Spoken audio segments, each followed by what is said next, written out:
오늘 함께 보실 하나님의 말씀은 시편 30편 1절에서 5절 말씀입니다.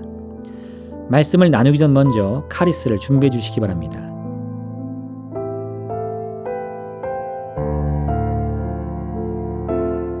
여호와여, 내가 주를 높일 것은 주께서 나를 끌어내사 내 원수로 하여금 나로 말미암아 기뻐하지 못하게 하심이니이다. 여호와 내 하나님이여, 내가 주께 부르짖음에 나를 고치셨나이다.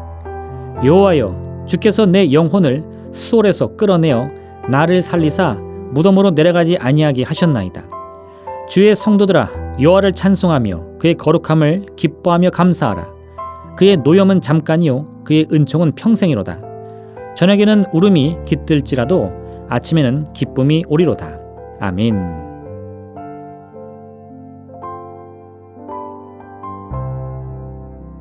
시편 30편은 성전 낙성가라고 불리는 아주 유명한 본문입니다.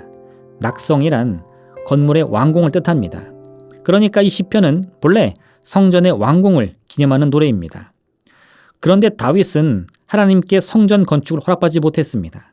그러니 다윗은 처음부터 이 노래가 성전 완공과 함께 사용되기를 바라고 지은 노래는 아닙니다. 먼 훗날 이스라엘은 다윗이 지은 이 노래를 성전 낙성가로 사용했을 뿐입니다.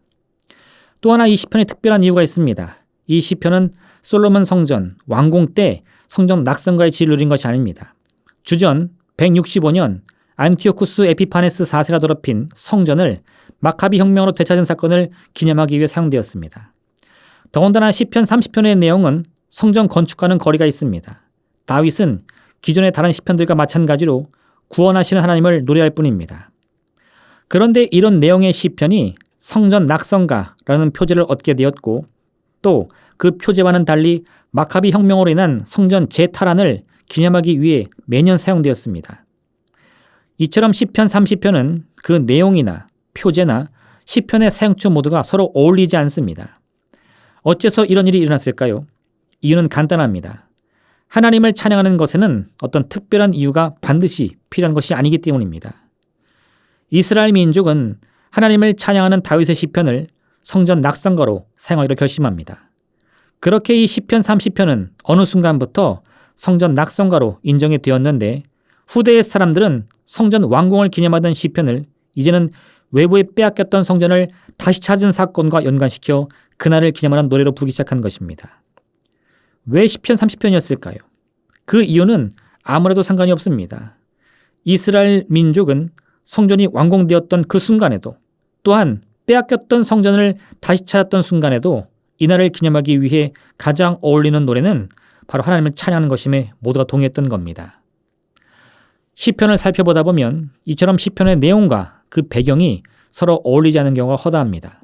시편의 기자들은 사망의 음침한 골짜기 같은 깊은 어둠 속에서도 하나님의 구원을 노래합니다. 원수의 칼에 둘러싸여 당장이라도 그 칼 아래 목숨을 잃게 될 절체절명의 위기의 순간에도 원수의 목전에서 내게 상을 차려주시는 하나님을 기대하며 노래합니다. 마음에 고통과 슬픔이 가득하여 하나님의 이름을 부르며 도우심을 간절히 외치다가도 즉시 그 분위기를 바꾸어 하나님의 이름을 높이며 구원하실 주님을 기대하기도 합니다. 이처럼 시편의 여러 본문들은 어둠 속에서도 빛을 노래하고 슬퍼하다가도 감사와 찬양의 소리를 높입니다. 이런 급격한 분위기 변화가 가능한 이유는 시편의 기자들 모두가 때와 장소를 가리지 않고 하나님의 이름을 높일 수 있음을 깨달았기 때문인 것입니다. 예수님과 제자들이 함께 배를 타고 갈릴리 호수를 건너는데 풍랑을 만났습니다. 예수님은 이미 배 위에서 잠이 드셨는데 제자들이 그 상황을 바라보면서 어떻게든 이겨보려고 쩔쩔매고 있었습니다. 참다 못한 제자들은 결국 모든 것을 포기하고 예수님을 깨우며 이렇게 말합니다. 주여 주여, 우리가 죽겠나이다. 하지만 예수님께서는 오히려 제자들을 향해 너희 믿음이 어디 있느냐 물으시고는 말씀으로 이 풍랑을 명하여 잠잠케 하십니다. 믿음은 우리 인생이 좋을 때만 있는 것이 아닙니다. 풍랑이 치는 바다 한가운데서도 우리 마음과 생각 속에는 하나님을 향한 믿음이 이미 자리를 잡고 있습니다.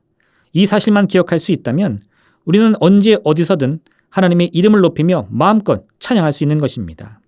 오늘 우리 주님을 향한 믿음과 진리 안에서 이 기쁜 자유와 평안을 누리시는 복된 하루 되시기를 주님의 이름으로 부탁드립니다. 기도하겠습니다. 사랑의 하나님 아버지, 오늘 하루 우리를 두르는 환경이 어떠든지 상관없이 언제든 우리의 입술이 주님만 높이며 찬양하게 허락하여 주시옵소서. 주님만이 우리의 구원자십니다. 주님만이 우리의 산성이시여 피난처 되어 주십니다. 그러하기에 내가 어떠한 상황이 있든지 상관없이 반드시 주의 구원의 손길이 우리에게 임할 줄로 믿사오니 그 귀한 믿음 가지고 언제든 기뻐하며 찬양할 수 있는 복된 하루 되게 허락하여 주옵소서. 감사드리며 예수님의 이름으로 기도드립니다. 아멘. 하늘에 계신 우리 아버지, 아버지의 이름을 거룩하게 하시며 아버지의 나라가 오게 하시며 아버지의 뜻이 하늘에서와 같이 땅에서도 이루어지게 하소서. 오늘 우리에게 일용할 양식을 주시고 우리가 우리에게 잘못한 사람을 용서하여 준 것 같이 우리 죄를 용서하여 주시고 우리를 시험에 빠지지 않게 하시고 악에서 구하소서. 나라와 권능과 영광이 영원히 아버지의 것입니다. 아멘.